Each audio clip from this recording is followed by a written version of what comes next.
আপনি বলেন বলেন তখন আমার জায়গায় আপনি হলে কি করতেন? বুখারী শরীফ বাংলাদেশে একবার করেছি, দারুল উলুম দেওবন্দে গিয়ে একবার করেছি, এরপরে আজকে 1.5 যুগ চলছে একাধিক মাদ্রাসায় বুখারী শরীফ পড়াই। এখন যদি আমাকে এই ছেলে, একটা ভার্সিটির ছেলে বলে বুখারী শরীফে আছে, তখন কেমনে নিজেকে কতটুকু কন্ট্রোল করা যায়? আমি বললাম যে বাবা তুমি নামাজের পর একটু বসো। নামাজটা শেষ করার পরে এখন ওকে বললাম একটু আমার সাথে উপরে চলো। তো উপরে গিয়ে আমার রুমে ওখানে ওকে বসিয়ে আমি র্যাকেট থেকে বুখারী শরীফটা টান দিয়ে বের করছি। তা আমি যখন বুখারী শরীফটা বের করছি, ও পিছন থেকে বলে, হুজুর আমি কিন্তু বুখারী শরীফ পড়তে জানি না। কারণ ও তো বুঝে ফেলেছে যে এখন রিমান্ড শুরু হবে। বের করার পরে তা আমি বললাম যে তো তুমি বুখারী শরীফ পড়তে জানো না, তুমি না বললা যে বুখারী শরীফে আছে, তুমি না বললা বুখারী শরীফে আছে? কয় যে আমার শায়েখ বলেছে। দেখেন কালো বিড়াল কেমনে বের হয়ে আসে। কি বলে?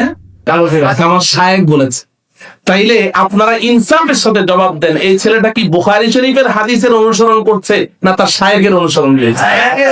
এরকম তাদের শায়েখ কি একজন দুইজন না, হাজার হাজার শায়েখ আছে। হাজার হাজার শায়েখ আছে, হাজার হাজার শায়েখের অনুসরণ করে ওদের ইমানের মধ্যে কোনো সমস্যা হয় না, ওরা মুশরিক হয় না। আর আমরা একজন ইমামে আজম আবু হানিফার অনুসরণ করার কারণে আমরা মুশরিক হয়ে যাই। আচ্ছা, এই ভার্সিটির ছাত্র সে কি কোরআনের উপরে আমল করছে নাকি তার শায়েখের কথা মতো চলছে?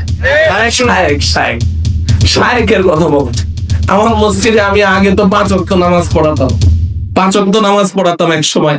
এই গত ধরুন না কত হবে, 10-12 বছর হবে আমি এখন শুধু জুমা পড়াই। তো 5 ওয়াক্ত নামাজে আমি মুসল্লি।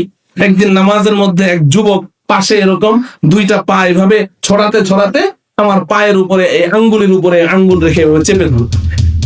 তা আমি পাটা একটু সরিয়ে ফেললাম অনিচ্ছাকৃত, আবার ছড়িয়ে আবার চাপ দেয়, দ্বিতীয়বার আবার সরালাম, এরপরে আর চাপ টাপ দেয়। নামাজের পরে জিজ্ঞাসা করলাম, এই যুবক আমাকে চিনো? আপনি খতিব সাহেব? আমি বললাম তো খতিব সাহেবের সাথে মানুষ একটু আদব লেহাজ করে তো চলে, তো তুমি নামাজের মধ্যে এরকম পাও দিয়ে আমাকে বারবার পোঁচা মারো। কয় যে বুখারী শরীফ দারুল উলুম দেওবন্দে গিয়ে একবার করেছি, এরপরে আজকে 1.5 যুগ চলছে একাধিক মাদ্রাসায় বুখারী শরীফ পড়াই। এখন যদি আমাকে এই ছেলে, একটা ভার্সিটির ছেলে বলে বুখারী শরীফে আছে, তখন কেমনে নিজেকে কতটুকু কন্ট্রোল করা যায়?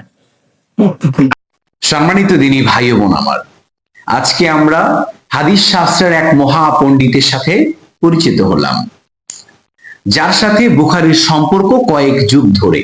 হাদিস শাস্ত্রের এই মহা পণ্ডিত তিনি কোথাও খুঁজে পাননি যে হাদিসগুলো বলছে যে কাঁধে কাঁধ লাগান, পায়ে পা লাগান, সীসা ঢালা প্রাচীরের মতো দাঁড়ান। এরকম কোন হাদিস শাস্ত্রের এই মহাপণ্ডিত খুঁজে পায়নি। প্রক্ষান্তরে তিনি যুবকের সাথে ঘটে যাওয়া এক ঘটনা বলতে গিয়ে বলছেন, ওই যুবক তার পায়ের সাথে পা লাগিয়ে তিনি নাকি বেয়াদবি করেছেন। একটুখানি নিজের বিবেকটা খাটান। যদি হাদিস দ্বারা প্রমাণ হয় যে হ্যাঁ, কাঁধে কাঁধ, পায়ে পা এবং সীসা ঢালা প্রাচীরের মতো দাঁড়িয়েই সালাত আদায় করতে হবে, যদি এটা হাদিস দ্বারা প্রমাণিত হয়ে যায়, তাহলে এই বেয়াদবি কি সাহাবীরাও করেনি? সম্মানিত দিনী ভাই বোন আমার, বিরোধিতা করতে গিয়ে আমরা ভুলে যাচ্ছি যে আমরা কি বলছি, এই কথাটা কার ক্ষেত্রে প্রযোজ্য, এগুলো আমরা ভুলে যাচ্ছি। আর ভুলে যাওয়ার অন্যতম কারণ হচ্ছে ইগো। নিজের ইগোতে যখন লেগে যায়, তখন কোনটা শুদ্ধ, কোনটা অশুদ্ধ, কোনটা ঠিক আছে, কোনটা ভুল আছে, এই সব কিছু মাথায় আর ঢুকানোর কোনো দরকার নেই, কারণ ইগোতে আঘাত পেয়েছি। সম্মানিত দিনী ভাই বোন আমার, কথা না বাড়িয়ে, যেহেতু হাদিস শাস্ত্রের মহাপণ্ডিত বলেছেন যে হাদিসগুলো নেই, তো আমরা ক্ষুদ্র মানুষ, আল্লাহ আমাদের যতটুকু জ্ঞান গরিমা দিয়েছে, এইটুকু দিয়ে একটু চেষ্টা করে দেখি যে আসলে এই হাদিসগুলো হাদিস শাস্ত্রে আছে কিনা। সম্মানিত দিনী ভাই বোন আমার, বিশ্বাস করেন এতগুলো হাদিস দেওয়া যাবে, মানে অসংখ্য হাদিস দেওয়া যাবে।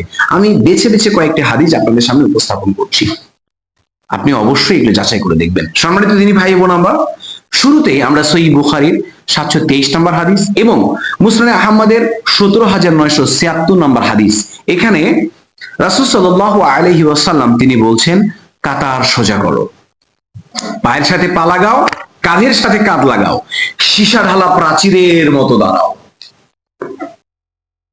অনেকেরই প্রশ্ন থাকে যে ভাই, পায়ের সাথে পা, কাঁধের সাথে কাঁধ মিলিয়ে দাঁড়ানোর কথা আছে, বাট লাগিয়ে দাঁড়ানোর কথা নাই।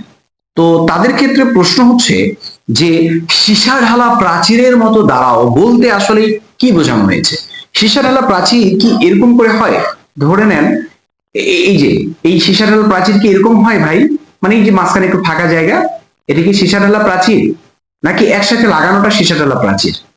একটুখানি চিন্তা করবেন। হ্যাঁ, যাই হোক, সই বুখারী এবং মুসনাদে আহমদ এই হাদিস বলছে যে কাঁধ সোজা করো, পায়ের সাথে পা লাগাও, কাঁধের সাথে কাঁধ লাগাও, সীসা ঢালা প্রাচীরের মতো দাঁড়াও। এবার নিজের বিবেককে খাটিয়ে হ্যাঁ একটুখানি চিন্তা করবেন যে সীসা ঢালা বলতে কি বোঝানো হয়েছে। আচ্ছা, আরো হাদিস দিচ্ছি, চিন্তা করিয়েন না। সুনানে আবু দাউদের 666 নম্বর হাদিস, নাসাইর 815 নম্বর হাদিস এবং ইবনে হিব্বানের 2174 নম্বর হাদিস। এখানে আল্লাহ রাসূল সাল্লাল্লাহু আলাইহি ওয়াসাল্লাম তিনি বলছেন, কাতারের ফাঁকা জায়গা বন্ধ করো। বুঝলাম না, আমরা মিলিয়ে দাঁড়ালাম, মানে আপনার কথা, আমরা মিলিয়ে দাঁড়ালাম, আল্লাহ রাসূল সাল্লাল্লাহু আলাইহি ওয়াসাল্লাম বলছে যে কাতারের ফাঁকা জায়গা বন্ধ করো, শয়তানের জন্য জায়গা রেখো না। আমরা মানে পায়ের সাথে পা, কাঁধের সাথে কাঁধ মিলিয়ে দাঁড়ালাম, কিন্তু আল্লাহ রাসূল সাল্লাল্লাহু আলাইহি ওয়াসাল্লাম বলছেন যে এই ফাঁকা জায়গাটা বন্ধ করো, কাতারের ফাঁকা জায়গা বন্ধ করো, শয়তানের জন্য জায়গা রেখো না। অবাক করা কাণ্ড, মিলিয়ে দাঁড়ালাম, তাহলে এখানে ফাঁকা জায়গাটা কোথায়? তার মানে শুধু মিলিয়ে দাঁড়ালেই হবে না, ওই যে সীসা ঢালা প্রাচীর এইভাবে দাঁড়াতে হবে যাতে করে কোনো ফাঁকা জায়গায় না থাকে। আচ্ছা, কেমন জায়গা থাকতে পারে? পরের হাদিসগুলো কি বলছে?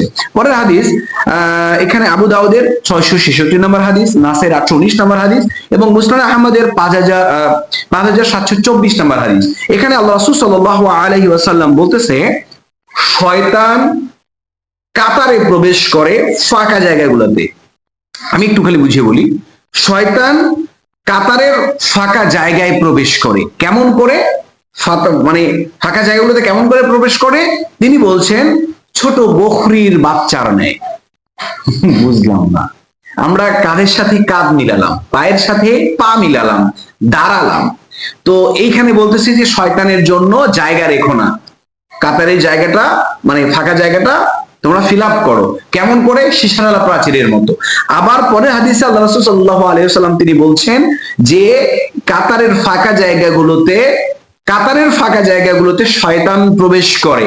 কিভাবে প্রবেশ করে?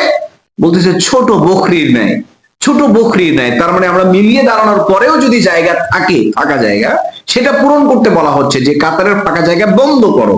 যদি বন্ধ না করো তাহলে শয়তান সেখানে প্রবেশ করে। কিভাবে প্রবেশ করে? ছোট বকরির বাচ্চার ন্যায়, মানে ছোট বকরি আর কি, মানে ছাগলের বাচ্চাকে বোঝানো হচ্ছে, ছোট বকরির ন্যায় শয়তান সেখানে প্রবেশ করে। এবার আপনি বলেন তো, মিলিয়ে দাঁড়ানোর অর্থ কি এটা মাঝখানে ফাঁকা জায়গাটা থাকবে? বলেন আমাকে। যদি ফাঁকা জায়গা রাখেন তাহলে আল্লাহ রাসূল সাল্লাল্লাহু আলাইহি ওয়াসাল্লাম কেন বললেন যে কাতারের ফাঁকা জায়গা পূর্ণ করো? তিনি কেন বললেন এই কথাটা আমাকে বলো, যে শয়তানকে দাঁড়ানোর জায়গা দিও না? তিনি কেন বললেন যে এই শয়তান এই কাতারের ফাঁকা জায়গাগুলোতে প্রবেশ করে? কেমন করে? ছোট বকরির ন্যায়। কেন এই কথা বললেন? কাতারের ফাঁকা জায়গা থাকে, তার মানে কাতার হওয়ার পরও ফাঁকা জায়গা থাকে। ফাঁকা জায়গা যেন না থাকে, যেন তিনি কি ব্যবহার করলেন? সীসা ঢালা প্রাচীর। সীসা ঢালা প্রাচীরটা কেমন সেটা একটু চিন্তা করেন। সম্মানিত দিনী ভাই বোন আমার, এতগুলো হাদিস উপস্থাপন করলাম, আল্লাহ যতটুকু জ্ঞান দিয়েছে, এতটুকু দিয়ে একটু সহজ করে বোঝানোর চেষ্টা করলাম। জানি না সহজ হয়েছে কিনা আপনার জন্য, তবে আমার ভাই সেন্স বা জ্ঞান এতটুকুই আমি আপনাকে বোঝাতে পারবো, এর বেশি আর পারতেছি না। এরপরেও যদি আপনার ভেতরে দ্বিধাদ্বন্দ্ব থাকে যে না এই হাদিসগুলো এটার জন্য না, এই হাদিসগুলো ওটার জন্য না, যদি আপনার ভিতরে তবুও দ্বিধাদ্বন্দ্ব থাকে, তাহলে আমার কেন জানি মনে হচ্ছে এমন 1000 হাদিসও যদি আপনার সামনে উপস্থাপন করি তবুও আপনার হেদায়েত হবে না। এটা আমার মনে হচ্ছে, যদিও হেদায়েত দেওয়ার মালিক একমাত্র আল্লাহ। তবে আপনার জন্য দোয়া রইল ভাই, আপনার জন্য দোয়া রইল। এই হাদিসগুলো, যথাযথ যুক্তিগুলো, এই হুবহু কথাগুলো আপনার সামনে তুলে ধরার পরেও যেহেতু আপনার ভেতরে এখনো মানে বিবেকটা কাজ করছে না, হ্যাঁ, যেহেতু কাজ করছে না, এই জন্য দোয়া রইল আল্লাহ যেন আপনাকে অতি দ্রুত এই জিনিসগুলো বোঝার তৌফিক দান করেন, আল্লাহ যেন হেদায়েত দান করেন। সম্মানিত দিনী ভাই বোন আমার, আর কথা বাড়াবো না। কথা না বাড়িয়ে মহান রবের কাছে আমরা প্রার্থনা করছি, মহান রব্বুল আলামিন আমাদের প্রত্যেককেই যাতে করে পবিত্র কোরআন এবং হাদিসকে মুহাম্মদ সাল্লাল্লাহু আলাইহি ওয়াসাল্লাম এবং তার সাহাবীরা যেভাবে বুঝেছে সেইভাবে বুঝে আমল করার তৌফিক দান করুন। এই আশা, এই কামনায় আজকের ভিডিওটা আমরা এখানেই শেষ করছি।